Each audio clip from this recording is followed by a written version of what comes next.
अची वियो लाड़ जे लाल सैयद समन शाह सरकार जो मेलो अची वियो।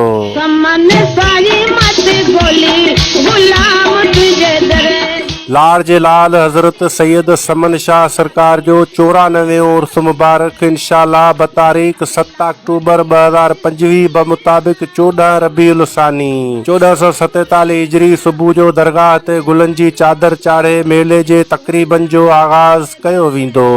अक्टूबर 2025 जी 7, 8, 9, 10, 11, 12, 13, 14 हिन साल बरोज़ अंगारो अरबा ख़मीस जुम्मो छंछर आचर ऐं सूमर ते वॾी धाम धूम सां लॻी रहियो आहे, जंहिंजी समूरे मुरीदनि अक़ीदतमंदनि ऐं मेले जे शौक़ीननि खे ख़ासि दावत अर्ज़ रखिजे थी।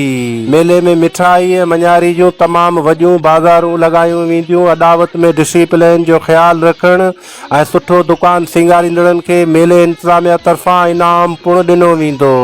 मेले में वॾा सर्कस, थिएटर, मैजिक शो, मौत जा खूह, चिड़ियाघर, रेलगाॾी, टोजिंग कार, शो लाइन ऐं ॿिया रंगारंग प्रोग्राम मुनक़िद कया विया आहिनि। मेले में राग रंग जी महफ़िल पिणु थींदी, जंहिंमें रेडियो ऐं टीवी जा मशहूर फनकार पंहिंजे फन जो मुज़ाहिरो कंदा। मेले में सिंध जी सकाफ़त मल्ल रांदि जा मुक़ाबला बि थींदा, जंहिंमें लाड़ ऐं उतर जा मल्ल पालवान पंहिंजी ज़ोर आज़माई कंदा।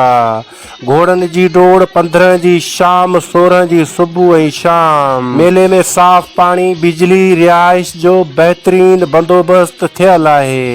नोट: मेले में माल पीढ़ी सॼो हफ़्तो जारी रहंदी, जंहिंमें चौपाए माल जी ख़रीद ऐं फ़रोख़्त कई वेंदी। मेले में नशे जी हालत में अचण या हथियार जहिड़ोक लठ, कुहाड़ी, चाकू, पिस्टल वग़ैरह खणी अचण ऐं मेले में झेड़ो या हुल हगामू करण ते सख़्त पाबंदी हूंदी। कानून जी ख़िलाफ़ वर्ज़ी कंदड़नि ख़िलाफ़ मेले इंतिज़ामिया ऐं ज़िलई पुलिस तरफ़ां कानूनी कार्रवाई कई वेंदी। मेले में अचण जा रस्ता: कराची खां ठट्टो, सिजावल, गोलारची, बदीन, टंडो बागो, पंगरियो खां समन सरकार।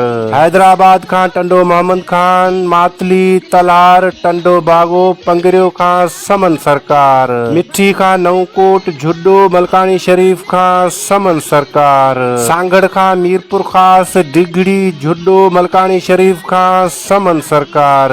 मेलो लॻाईंदड़ सैयद अली बख्शिश शाह सजादा नशीन दरगाह हज़रत सैयद समन शाह सरकार, लग पंगरियो, ज़िलो बदीन। समन सारी मत बोली गुलाम तुझे दरे।